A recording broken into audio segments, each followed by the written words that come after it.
ജീവിതത്തിൽ മുന്നോട്ട് നീങ്ങണമെങ്കിൽ ഒരു വലിയ ദുർഘടം പിടിച്ച മല കടന്നേ പറ്റൂ എന്നുള്ള ഒരു സിറ്റുവേഷനിൽ നമ്മൾ എത്തുമ്പോൾ ഉണ്ടല്ലോ, ചിലപ്പോൾ നമ്മുടെ തലയിൽ ഓടുന്ന എന്താ അറിയോ, ഒറ്റയടിക്ക് ഒരു ചാൻസ് എടുത്തിട്ട് ഒരു ചാട്ടം ചാടി നോക്കിയാലോ, എങ്ങാനും ഒറ്റയടിക്ക് കടന്നു പോയാലോ. ഫൈനാൻഷ്യൽ ക്രൈസിസ് മുന്നിൽ വന്ന് നിൽക്കുമ്പോൾ പല ആളുകളുടെയും തലയിൽ പോകുന്നത് ഇങ്ങനെ ഒരു ചിന്തയാണ്.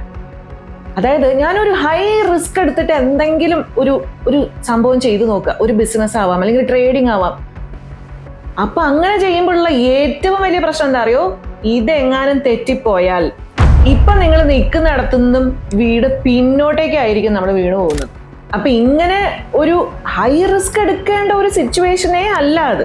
അപ്പൊ നമ്മൾ ചെയ്യുന്നത് ബെറ്റർ എന്തായിരിക്കും അറിയോ, ഉറച്ച ചെറിയ ചെറിയ കാൽവയ്പ്പുകളോടെ പതുക്കെ പതുക്കെ മുന്നോട്ട് നീങ്ങാൻ തുടങ്ങുക. അതായത് ചെറിയ രീതിയിൽ വരുമാനം കൂട്ടാൻ പറ്റുമോ, ചെലവ് കുറയ്ക്കാൻ പറ്റുമോ, കുറച്ച് സേവ് ചെയ്യാൻ പറ്റുമോ, അതെടുത്തിട്ട് ഭയങ്കര ഹൈ കോസ്റ്റ് ലോൺ ഉണ്ടെങ്കിൽ അത് കുറയ്ക്കാൻ പറ്റുമോ, ഇങ്ങനെ ചെറിയ ചെറിയ ഉറച്ച കാൽവയ്പ്പുകളോടെ മുന്നോട്ട് നീങ്ങി നീങ്ങി നീങ്ങി സമയം എടുത്തിട്ടാണെങ്കിലും നമുക്ക് ആ മല കടക്കാൻ സാധിക്കും.